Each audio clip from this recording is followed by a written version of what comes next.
यह प्रश्न ज्वलंत प्रश्न है जिसका समाधान हमारे वेदों उपनिषदों में स्पष्ट किया गया है। ज्योतिष, आयुर्वेद, योग, साधना, तपस्या इन्हीं से निकली हुई शाखाएं हैं।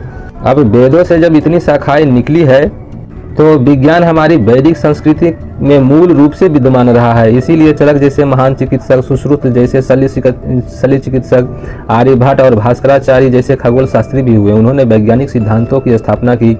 इन्हीं के साथ महान ज्ञानी ऋषि भी हुए। शंकराचार्य, गौतम, विश्वामित्र, वशिष्ठ, अत्रि, कनाद, वेद व्यास। उन्होंने अपने जीवन में जीवन के सिद्धांतों की व्याख्या की। जय गुरुदेव, मैं सुजीत, धार्मिक ज्ञान A to Z में आपका स्वागत करता हूँ। आज हम सनातन ज्ञान जो है उसकी कितनी शाखाएं हैं, उनमें क्या क्या होते हैं, इन्हीं सब पर आज हम चर्चा करेंगे। देखिए, सबसे पहले वेद ही सभी प्रकार की विद्याओं के आदि स्रोत है। ऋषियों ने वेदों के आधार पर अपनी अपनी व्याख्या उपनिषदों में स्पष्ट की और यही ज्ञान आगे चलकर पुराण संहिता आदि के स्वरूप में प्रकट हुआ। जो ज्ञान हमारे प्राचीन ऋषियों ने दिया वही ज्ञान मानव जीवन का आधार है। और आज हम मानव सभ्यता के विकास की बात करते हैं। यह विकास उचित दिशा में हुआ है, लेकिन इसके साथ ही साथ जीवन का सार्वभौमिक सिद्धांत अर्थात सारे व्यक्ति रोग शोक से रहित हो, सब लोग अपने जीवन में प्रसन्नता का अनुभव करें और स्नेह में निरंतर वृद्धि होती रहे, दुख का सदैव नाश होता रहे, यह सिद्धांत वेदों में ब्रह्मा के श्रीमुख से उद्धत है। लेकिन आज यह सिद्धांत जो है कहाँ फलित हो रहा है। उन्नति के इस अंधी दौड़ में मनुष्य ने बाहर की यात्रा बहुत तेजी से की है। नए नए आविष्कार, दूरस्थ ग्रहों की यात्रा, विश्व में संचार संपर्क सब कुछ बढ़ गया। जीवन के हर पक्ष के लिए विज्ञान ने नवीन रचनाएं की, लेकिन उससे भी महत्वपूर्ण स्थिति यह है कि अत्याधुनिक विज्ञान मनुष्य को अपने भीतर की यात्रा कराने में समर्थ नहीं हो सका। इतनी उन्नति के बावजूद संसार में असंतोष, हिंसा, लूट खटोस, व्यभिचार, अत्याचार, असुरक्षा की भावना बढ़ती ही जा रही है। आपसी प्रेम और सद्भाव बिल्कुल कम हो रहे हैं। मनुष्य के जीवन में सुख के सभी उपकरण तो हैं, लेकिन उसमें कोई शांति अनुभव नहीं हो रही है। अंतर मन में आनंद के लिए कौन सा उपकरण बनाया जाए, यह भी एक प्रश्न है। और यह प्रश्न ज्वलंत प्रश्न है जिसका समाधान हमारे वेदों उपनिषदों में स्पष्ट किया गया है। ज्योतिष, आयुर्वेद, योग, साधना, तपस्या इन्हीं से निकली हुई शाखाएं हैं।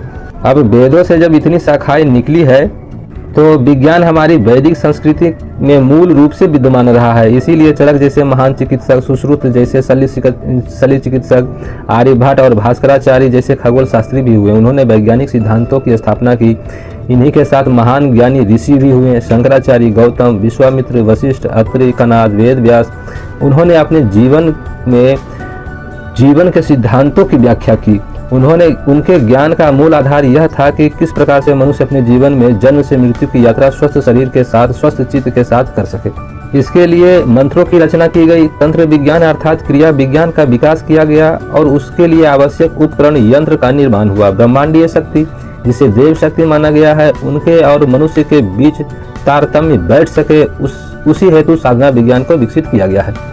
ऋषियों का निश्चित सिद्धांत था कि ब्रह्मांडीय शक्ति अनंत है और इस अनंत ऊर्जा से मनुष्य निरंतर शक्ति प्राप्त कर सकता है। उस शक्ति को अपनी शक्ति के साथ संयोग कर, योग कर उसे जीवन के दुखों का निराकरण कर सकता है। देवी देवता, सम्मोहन, आकर्षण, साधना, विज्ञान, मंत्र, अनुष्ठान, यज्ञ, मुद्राएं इसी सिद्धांत का प्रकट स्वरूप है। ऋषियों की परंपरा में इस साधना ज्ञान का विकास इस शताब्दी में नवीन रूप से अद्वितीय सिद्ध पुरुषों द्वारा किया गया है। ऐसे में विशेष दिव्यता हर युग में ईश्वरीय सत्ता का स्वरूप इस धरा पर महापुरुषों के रूप में प्रकट होता है, जो अपने ज्ञान, अपने जीवन चरित्र और अपनी चेतना के द्वारा संपूर्ण भूमंडल को एक नई दिशा प्रदान करते हैं। ऐसे युग दृष्टा मनुष्य के जीवन में ज्ञान की क्रांति लाते हैं और जीवन का यह सौभाग्य है कि इस घटाटोप अंधकार भरे भौतिकता के आडंबर में बधी अपने जीवन के मूल्यों से विमुक्त होती जा रही भारतीय संस्कृति को डॉक्टर नारायण दत्त श्रीमाली, स्वामी निखिलेश्वरानंद जिनका नाम है, जिसे महान विभूति और व्यक्तित्व के लिए अवतरित हुए। इनके जीवन का प्रत्येक क्षण इस बात के लिए व्यतीत हुआ कि किस प्रकार से मानव मूल्य उद्धत हो, व्यक्ति अपने जीवन में स्वयं की इच्छा के अनुसार प्रसन्नचित्त जीवन जी सके, अपनी आत्मा का प्रकाश स्वयं देख सके।